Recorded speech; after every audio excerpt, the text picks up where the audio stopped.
আওয়ামী লীগ শেখ হাসিনা পালিয়ে যাওয়ায় যাদের কষ্ট হয়, যারা আন্তর্জাতিক মিডিয়ায় আওয়ামী লীগকে নিষিদ্ধ করার বিপক্ষে কথা বলে, আমরা 12ই ফেব্রুয়ারি ব্যালট বিপ্লবের মাধ্যমে তাদেরকেও বিতাড়িত করব। আমরা নির্বাচনকে কেন্দ্র করে মিডিয়া দখলের মধ্য দিয়ে এক ধরনের ফ্যান্টাসি, এক ধরনের রিয়েলিটি শো করতে দেখছি। সেখানে বাস্তবতা, এই মাটি ও মানুষের কোনো কথা নেই।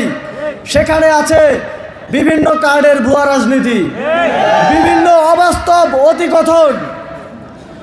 আমরা দেখি একটি দলের প্রধান নেতা যখন কার্ডের বিষয়ে মানুষকে বোঝাতে যান, তিনি নিজেই এক পকেটে হাত দিয়ে কার্ড খুঁজে পান না, আরেক পকেটে হাত দিয়ে কার্ড চিনতে পারছেন না। কোনটা ফ্যামিলি কার্ড, কোনটা কৃষক কার্ড তিনি চিনে উঠতে পারছেন না। এর বাইরেও তারা আরো ৬-৭টি কার্ডের কথা বলছে।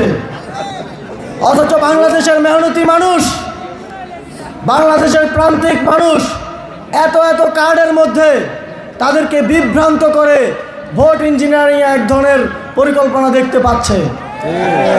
অথচ পৃথিবীতে আমরা দেখি বাংলাদেশেও এখন স্মার্ট কার্ড হয়ে গেছে। বাংলাদেশেও এখন অন্তর্বর্তীকালীন সরকার নাগরিক সেবা বাংলাদেশের মাধ্যমে সকল সেবা একটি প্ল্যাটফর্মে আনার উদ্যোগ নিয়েছে। অথচ তারা আলাদা আলাদা কার্ড করে বাংলাদেশকে পিছনের দিকে নিয়ে যেতে চায়।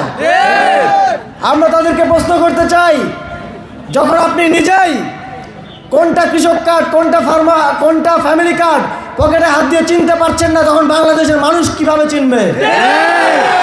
আগে নিজে নিজের কার্ডগুলোকে চিনেন, তারপরে বাংলাদেশের মানুষকে চেনান। যদি এর মধ্য দিয়ে বাংলাদেশের মানুষ একটু হলেও আপনাদেরকে ম্যান্ডেট দেয়, আমরা দেখতে চাই।